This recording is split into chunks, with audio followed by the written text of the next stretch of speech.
हम इस वक्त मौजूद हैं दौसा जिले से गुजरने वाले दिल्ली मुंबई एक्सप्रेसवे पर। इस एक्सप्रेसवे को कुछ महीनों पहले सपनों का एक्सप्रेसवे कहा गया था, लेकिन अब ये एक्सप्रेसवे दुर्घटनाओं का एक्सप्रेसवे बनता जा रहा है। जब ये एक्सप्रेसवे बना था उससे पहले केंद्रीय मंत्री नितिन गडकरी यहाँ आए थे और इस एक्सप्रेसवे को बनने की तैयारियों का जायजा लिया था और इस पर ट्रायल भी किया था। उसके बाद में प्रधानमंत्री नरेंद्र मोदी यहाँ दौसा आए थे और इस एक्सप्रेसवे को जनता को सुपुर्द कर दिया था। लेकिन उसके बाद जब सपना दिखाया गया था कि ये जर्मन टेक्निक से एक्सप्रेसवे बन रहा है और हर तरीके का सेफ्टी के लिए लिहाज से इस एक्सप्रेसवे को नंबर 1 बताया गया था कि ये एक्सप्रेसवे सुरक्षा दृष्टि से भी नंबर 1 है।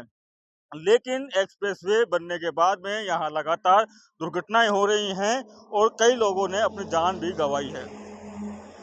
बात करें तो अगर एक्सप्रेसवे पर जिस तरीके से जब एक्सप्रेस लगभग अभी तक 1.5 साल के लगभग हुआ है और 1.5 साल की जो पहली बारिश हुई है सीजन की, उसके बाद ये पूरा एक्सप्रेसवे उखड़ के सामने आ गई हैं पूरी तस्वीरें। जिस तरीके से पूरा एक्सप्रेसवे बह गया है, जो रेलिंग्स लगी हुई है वो भी बही हुई दिखाई दे रही है। और सबसे बड़ी बात, एक्सप्रेसवे में जितनी दुर्घटनाएं हुई हैं उनमें से ज्यादातर दुर्घटनाएं अनबैलेंस गाड़ियां होने की वजह से हुई है। उसका सबसे बड़ा रीजन ये है कि जो पहली जो पंक्ति है, जो लाइन है, वो लाइन कहीं ना कहीं दब गई है, जिसके वजह से जब गाड़ी 120 की स्पीड से जब गुजरती है तो जब ये दबी हुई लाइन आती है तो कहीं ना कहीं गाड़ी 120 की स्पीड से होने की वजह से अनबैलेंसिंग ज्यादा होने का खतरा होता है कि अगर आप संभल गए तो आप सुरक्षित हैं, और अब आपने हल्की सी लापरवाही की तो एक्सप्रेसवे पर आपकी गाड़ी दुर्घटनाग्रस्त हो सकती है।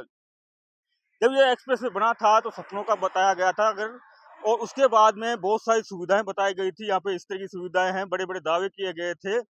और जब इस पूरे एक्सप्रेसवे के जो खाडे खुदे हुए हैं, रास्ते के बीच में खुदे हुए हैं, उस पर जब सवाल पूछा था केंद्रीय राज्य मंत्री से, तो उन्होंने कहा कि बना है समय पर, इसकी मॉनिटरिंग होनी चाहिए, लेकिन उसके बाद भी कुछ हो नहीं रहा है क्योंकि एक्सप्रेसवे साइड से तो खुदा हुआ है ही बारिश की वजह से, लेकिन बीच में से भी खुद गया है। अगर 120 की स्पीड से गाड़ी के टायर अगर आपको उस खड्डे में गिरता है तो मानिए आपकी गाड़ी का टायर फट भी सकता है। तो इसलिए अगर आप दिल्ली मुंबई एक्सप्रेसवे पर ट्रेवलिंग कर रहे हैं तो आपको सावधानी बरतने की जरूरत है। संदीप मीणा, दौसा, राजस्थान तक।